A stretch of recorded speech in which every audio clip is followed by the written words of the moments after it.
Señoras y señores, muy buenas noches. Bienvenidos a Escríbele, a este programa que ya cuenta con 55 años de presencia en las pantallas cubanas y que continúa su camino, abordando el arte, la historia y la cultura universales de una manera singular, amena e interesante.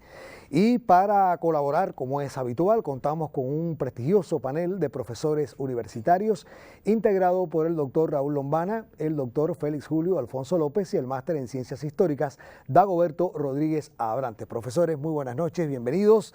Y ahora les propongo recordar el momento en que uno de nuestros panelistas realizaba la pregunta de participación que debieron responder a través de nuestra página de Facebook, Escriba y Lea Cuba. Cuba es uno de los escasos lugares en el mundo que tiene una isla dentro de un lago, que está dentro de una isla, dentro de una laguna, dentro de otra isla. Complicado, ¿no? No son muchos casos en el mundo. Ajá. La pregunta es doble. ¿Cuál es el nombre de la laguna donde se enclava este raro suceso? ¿Y cómo se llama este accidente geográfico? Ahora tienen en pantalla a la persona ganadora a quien estamos felicitando y también en el borde inferior pueden leer la respuesta correcta a esta interesante pregunta.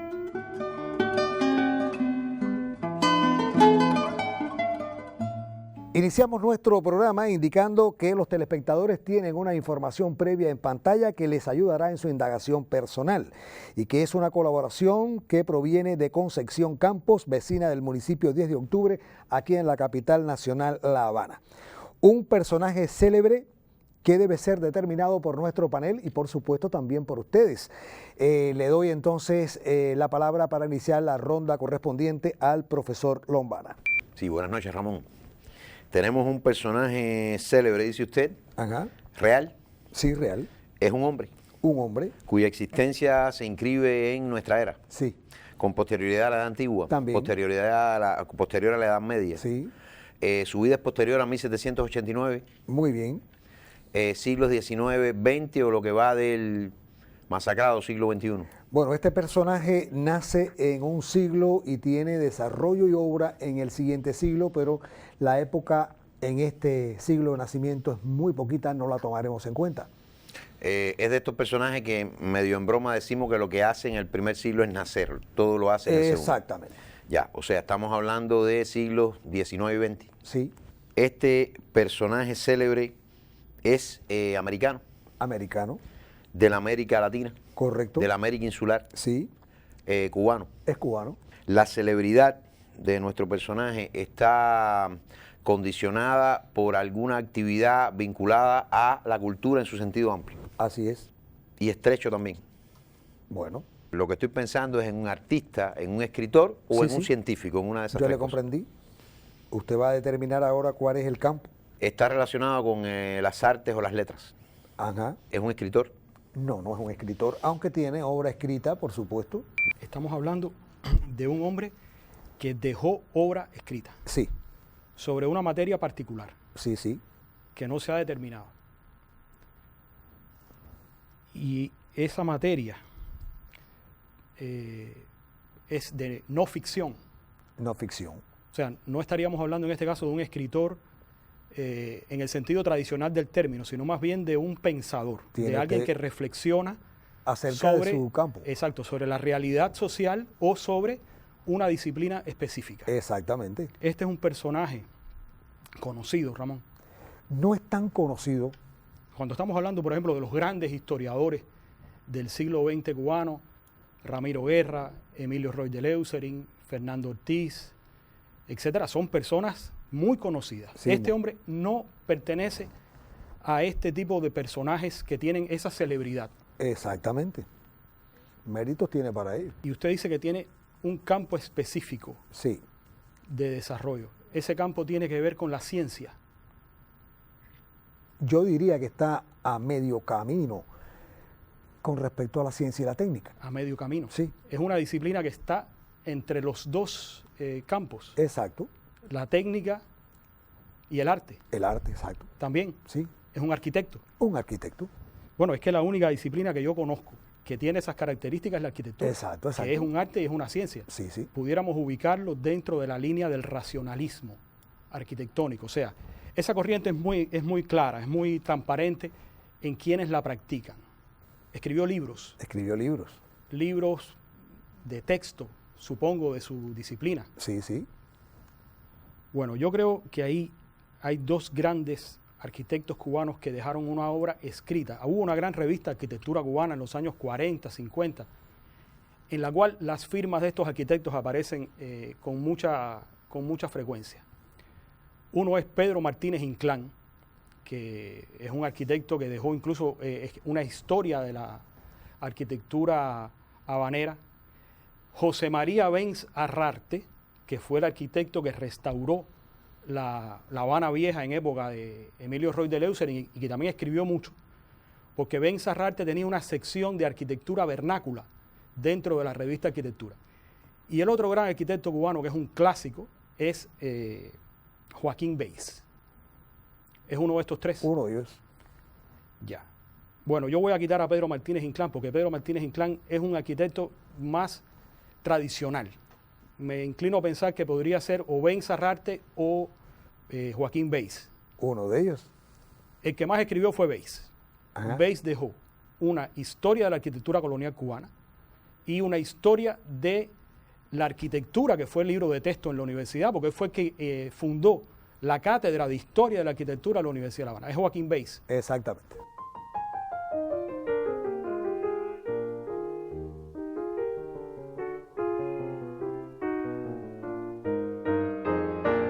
Ese libro, La arquitectura colonial cubana, que ha tenido varias ediciones, es el clásico de los clásicos sobre esa materia. Todo el que quiera saber algo de historia de la arquitectura colonial, no solamente habanera, porque abarca todo el país, tiene que ir al libro de Beis. Escribió libros sobre los techos coloniales, sobre las puertas coloniales. Fue un hombre, sobre todo, creo yo, de la cátedra, más que de la construcción, o sea, más que del diseño. Aunque dejó obra. A ver, una de las obras clásicas de Beis la tenemos en la Universidad de La Habana. La biblioteca de la Universidad de La Habana es una obra de Joaquín Beis, sí, que es de un estilo ecléctico, porque la construcción de la universidad es ecléctica, se fue haciendo por etapas y a Beis le pidieron que hiciera esa obra. Yo no recuerdo otras grandes obras que él haya... La iglesia de San Juan de Letrán, aquí en El Vedado. Pero sí, en la literatura sobre arquitectura y en lo que los estudiantes de arquitectura tienen que recibir en su enseñanza, Beis es imprescindible. Estamos felicitando a nuestro panel, especialmente al doctor Félix Julio, y nosotros vamos a invitarles a conocer una novedad literaria que prepara cada semana para nuestro Escribe y Lea el licenciado Fernando Rodríguez Sosa.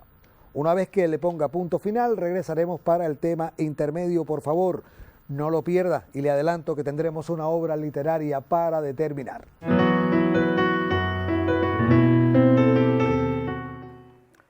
Buenas noches. El libro que hoy les comento en palabras de su propio autor no es ni un tratado, ni un estudio, ni siquiera un texto de consulta. Apenas es una propuesta que pretende sugerir lecturas mayores. Me refiero al libro en soporte digital titulado Cuando de casta le viene, letras en familia, de la autoría de Leonardo de Peste Catoni, que se publica por Cuba Literaria Ediciones Digitales. En este libro el autor ha reunido 21 textos que están referidos a familias de escritores nacidos en Cuba.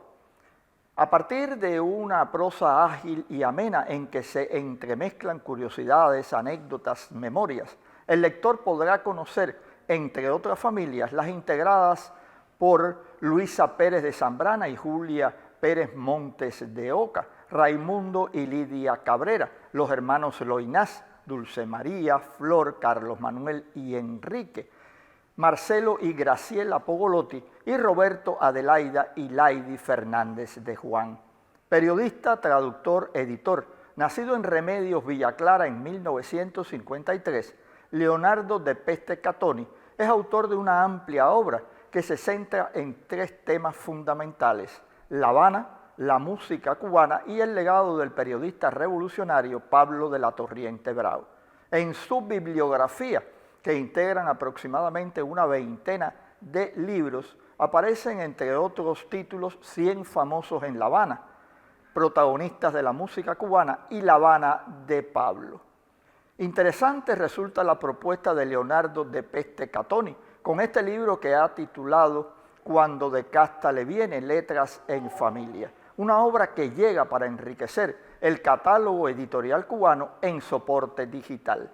Les recomiendo la lectura, el disfrute del volumen titulado Cuando de casta le viene, letras en familia, de Leonardo de Peste Catoni, que aparece por Cuba Literaria Ediciones Digitales.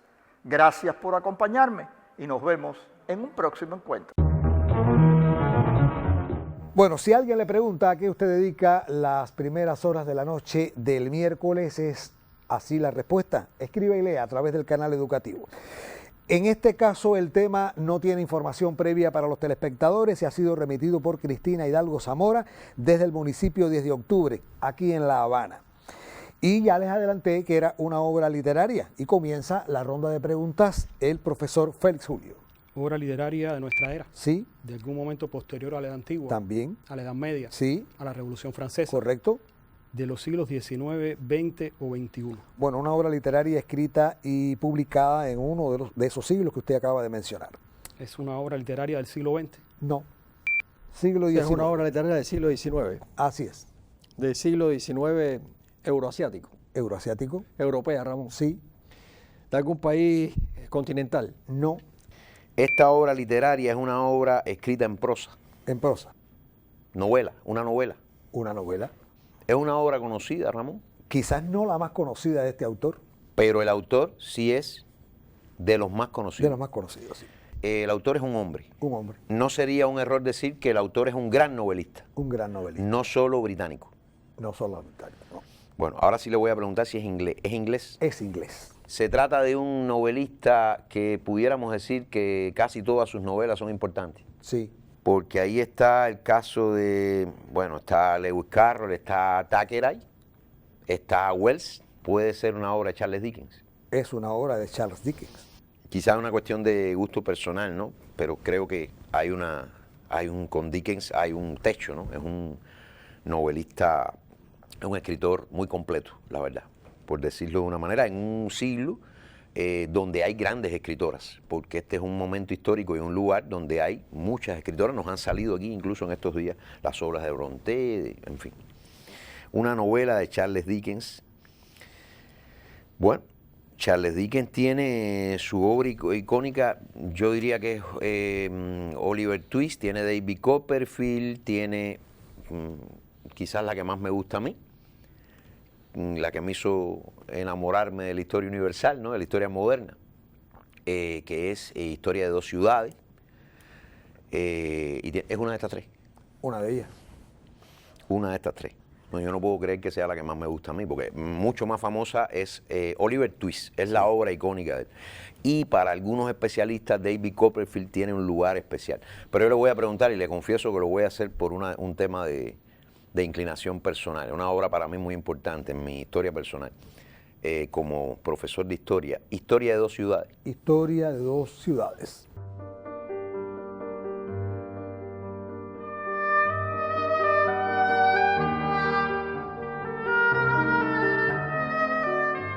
Historia de dos ciudades, Ramón. El otro día me sorprendió en un sitio muy serio donde descubrí que después de la Biblia y de Don Quijote de la Mancha y algún que otro caso más, es el mayor bestseller de la historia por ventas, o sea, por la cantidad de ediciones, pero lo más importante, por la preferencia que ha tenido la obra siempre. Tiene uno de los inicios más icónicos Y uno de los finales más ingeniosos, porque el final, de pronto Dickens, no sé si está muy cansado, porque hace una obra escultural, la verdad, una novela que transcurre llena de pasiones, de intrigas, que te puede recordar una serie actual, porque es un folletín. Constantemente, sí, la saca en un periódico Claro. que era de él, una revista que era de él, que él mismo funda para eso, y entonces va sacando los capítulos y toda Inglaterra pendiente de los capítulos, y no solo Inglaterra, porque la trama es que no te deja dormir, ¿no? Se parece a las series de ahora. Llena de intrigas, de persecuciones, de conspiraciones, pero lo importante es la historia que está contando. La historia en la historia universal, porque está hablando de sucesos que ocurren en Londres y en París. ¿Pero qué Londres y qué París? El París de los primeros momentos de la Revolución Francesa, en plena ebullición, lleno de, como le decía, de traiciones, de combates, las imágenes de la masa francesa empezando la revolución hambrienta, empoderada, es increíble. Y en contraste con un Londres que está tranquilo, pero que tiene sus problemas también. La capacidad de Dickens en esta novela para recrearte, y no tanto recrearte, ilustrarte lo que históricamente pasaba y a la vez contarte una trama con personajes de ficción es increíble. Yo creo que es, como decía, el techo. En mi comentario he dicho que no es una de las obras más conocidas y parecería una contradicción con esto que usted está diciendo. Pero es que Dickens tiene obras conocidas más popularmente, como es el caso que usted mencionó a Oliver Twist, Los papeles póstumos del Club de Pickwick, y también tiene Tienda de Antigüedades, que son más conocidas, y no estoy restando la calidad ni el valor a esta obra Dos ciudades. Sí, profesor. Dickens es, después de Shakespeare, el escritor más importante de Inglaterra. Dickens fue el primer autor que tuvo conciencia de escribir profesionalmente y cobrar derechos de autor. O sea, no solamente era un escritor muy popular, fue más popular que cualquiera, fue más popular que Balzac, que Víctor Hugo, pero le sacó mucho dinero a las obras que publicaba y que vendía. Se dice que se hacían colas en las calles de Londres para comprar los periódicos donde salían las historias de Dickens. Gracias, profesor. Bueno, estamos felicitando a nuestro panel, especialmente al doctor Lombana, por haber determinado esta obra. Entonces, vamos a nuestro momento musical. Antes quiero indicar a nuestros telespectadores que no conocen estas obras que hemos mencionado aquí, a que las busquen y las disfruten. Vamos a nuestro momento musical, como les decía, y regresaremos para el tercer y último tema de la noche. Por favor, no lo pierdan. I was dreaming of the past, and my heart was beating fast. I began to lose control. I began to lose control. I didn't mean to hurt you. I'm sorry that I made you cry. Oh, now I didn't want to hurt you. I'm just a jealous guy.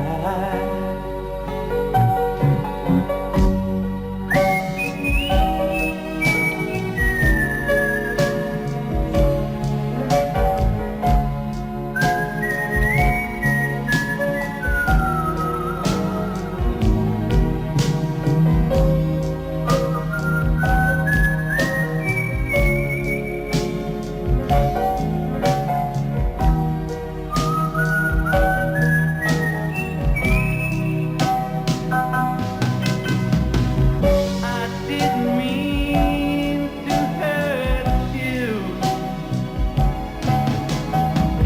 I'm sorry that I made you cry. Oh, now I didn't want to hurt you. I'm just a jealous guy. Watch out. I'm just a jealous guy. Look up. I'm just a jealous guy. El tercer y último tema de la noche en Escribe y Lea tiene información nuevamente en pantalla para los telespectadores y ha sido remitido el tema por Raúl Martínez García, vecino de la zona 18 en Alamar, esto es en La Habana del Este. Un personaje histórico.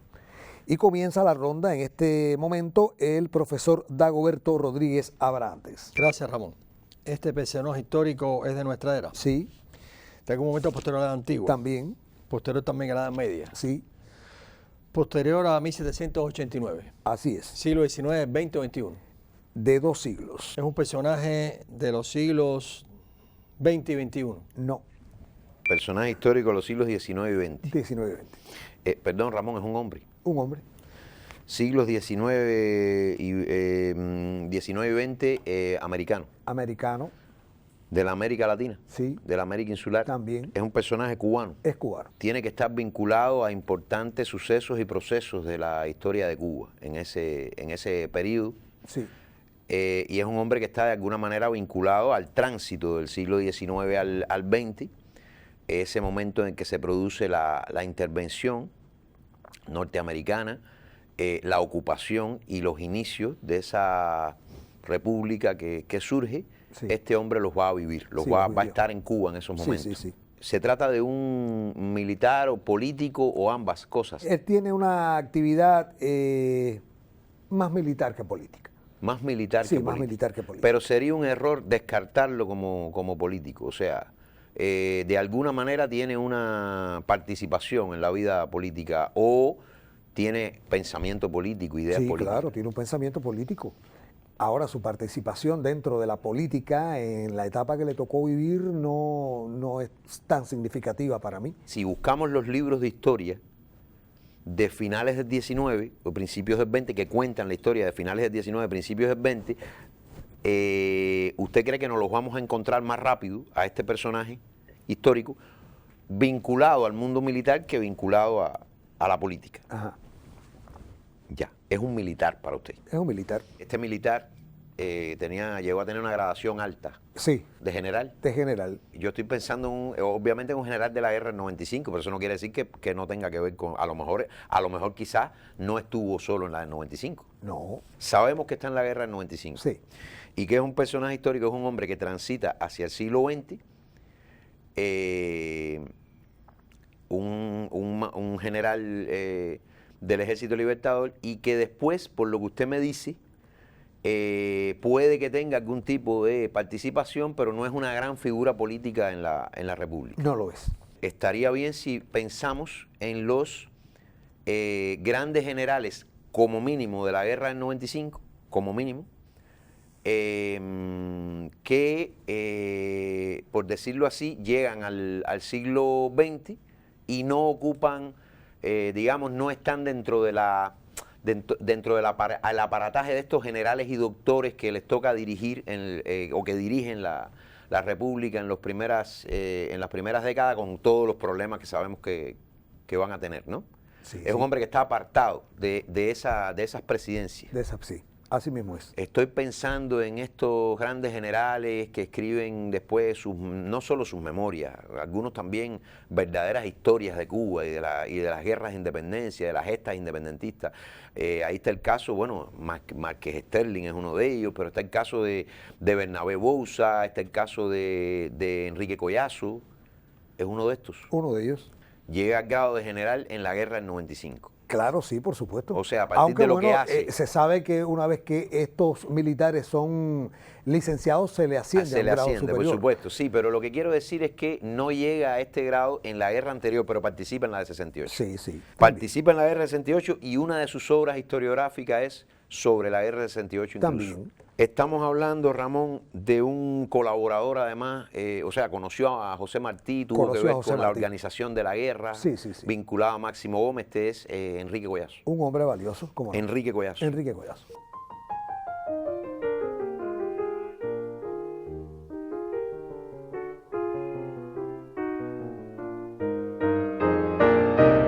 Enrique Collazo es un personaje tremendamente importante dentro de la historia de la independencia. Cuando uno sigue la vida de Collazo y sigue la obra de Collazo, lo que él escribe, ¿cómo se llama el libro icónico? Desde Yara hasta el Zanjón.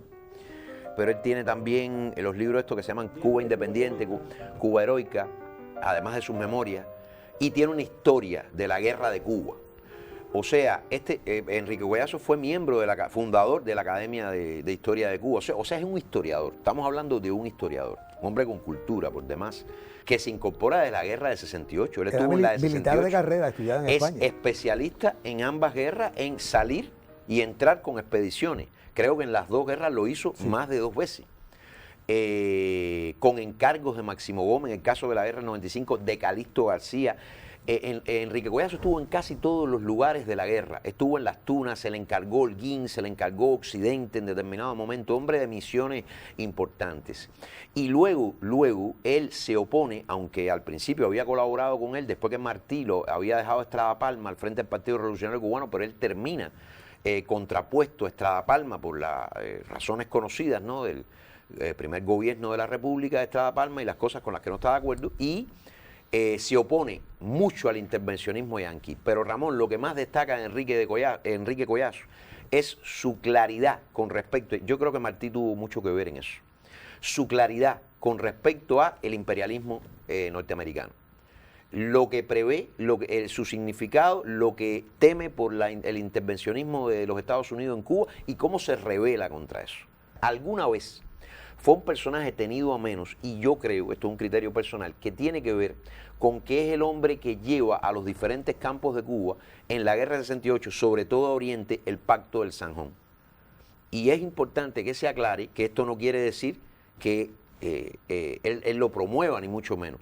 Es el militar que recibe la orientación, recuerdo, de llevar el Pacto de San Juan hasta Santiago de Cuba. Ahí va a estar Maceo, se va a poner. Entonces, quizás hay una parte de la historiografía que lo ve como que estuvo de acuerdo con el Zanjón y tal, pero no tiene que ser necesariamente así, ni esto le quita mérito, porque en definitiva la firma del Pacto del Zanjón fue una consecuencia de otras cosas que la hemos visto aquí en otros programas, en otros temas, y que él no lo ideó, ni mucho menos, ¿no? Era una situación concreta, y eso no le quita mérito en cuanto a todo lo otro que hizo, pensó y se preocupó por Cuba y luchó por Cuba, estuvo dispuesto a dar su vida, Enrique Collazo. Exactamente, sí, profesor.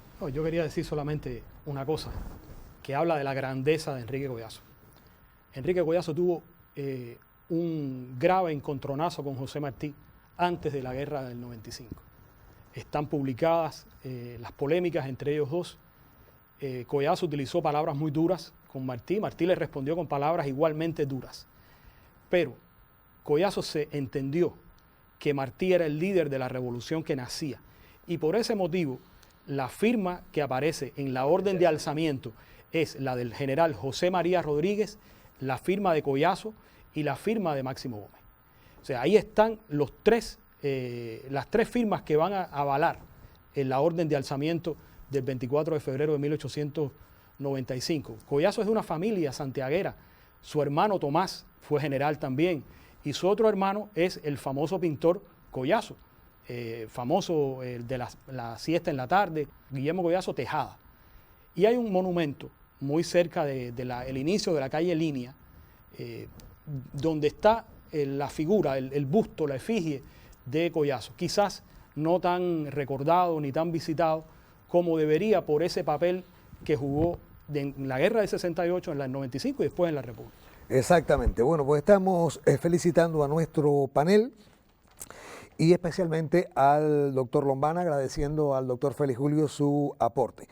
Entonces, este ha sido nuestro último tema, de modo que estamos en posición de realizar una pregunta de participación para que usted responda a través de nuestra página de Facebook, Escriba y Lea Cuba. El profesor Félix Julio tiene a su cargo la misma. Bueno, vamos a quedarnos en el ámbito militar, ya que hemos estado hablando aquí de un general, pero vamos a hablar de un general mexicano. Todo el mundo sabe que el gran general y presidente de México, Antonio López de Santa Anna, era cojo. Mi pregunta es, ¿en qué guerra perdió la pierna el general Santa Anna? Muy bien, bueno, pues... Es una pregunta un tanto pintoresca, ¿no? Exacto. De historia, digamos, anecdótica. Pero que ayuda también a buscar información acerca de ese periodo histórico, claro que sí. Bueno, pues gracias, profesor, muy amable. Ya tienen la pregunta, respóndanla de inmediato, quien tenga la respuesta correcta, y la primera en llegar a nuestras manos será la ganadora. Punto final para Escriba y Lea. Profesores, muy buenas noches, gracias como siempre, y que tengan una buena semana, lo mismo para el equipo, para usted, a quien además le agrego, gracias por su mirada.